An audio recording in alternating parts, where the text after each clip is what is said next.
Амьтдын үртэл цуврал 2. Цагаан баавгай. Эм цагаан баавгай 3 жил тутамд нэг удаа төлөлдөг бөгөөд 12-оос 1-р сарын хооронд 1-ээс 3 бамбрууш төрүүлдэг. Хээлээ 8 орчим сар тээдэг. Цоохор ирвэс. Гинс буюу эм цоохор ирвэс хээлээ дунджаар 4 сар тээж зуны ихэнх сард ихэвчлэн 2-оос 3 гүйм төрүүлдэг. Алаг дахь. Гүү буюу эм дахь хээлээ 13 сар тээгээд 5-аас 8 дугаар сард ганц унаг төрүүлдэг.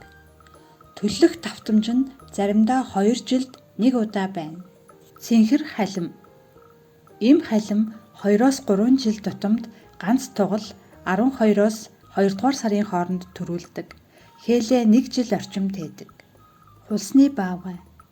Эм хулсны баавгай хээлээ 4 сар гарна тээгээд 8-аас 9 дугаар сард голчлон 1 бамбрууш төрүүлдэг. 2 жил тутамд 1 удаа төлөлдөг байна. Хандгай. Сүнс буюу эм хандгай хээлээ 9 орчим сар тээгээд 6 дугаар сарын эхээр 1-ээс 2 ходол гаргадаг. Армана буюу усны өвхөр. Эм усны өвхөр 8 орчим сар хээлээ тээж голдуу 1 ховор тохиолдолд ихэр цэлцэг гаргана. Африкийн цоохор ирвэс. Гинс буюу эм ирвэс хээлээ 100 орчим өдөр тээгээд 2-оос 3 гүймийг жилийн аль ч үед төрүүлдэг. Эмж. Эм эмж хээлээ сар гаруйхан хугацаанд тээгээд голчлон зуны улиралд 1 зүлзэг төрүүлдэг. Туулай. Эм туулай 3-аас 9 дугаар сарын хооронд 2-оос 15 хүртэл бүжин төрүүлдэг. Хээлээ тээх хугацаа 30 хоног байдаг. Каула буюу уутт баавгай.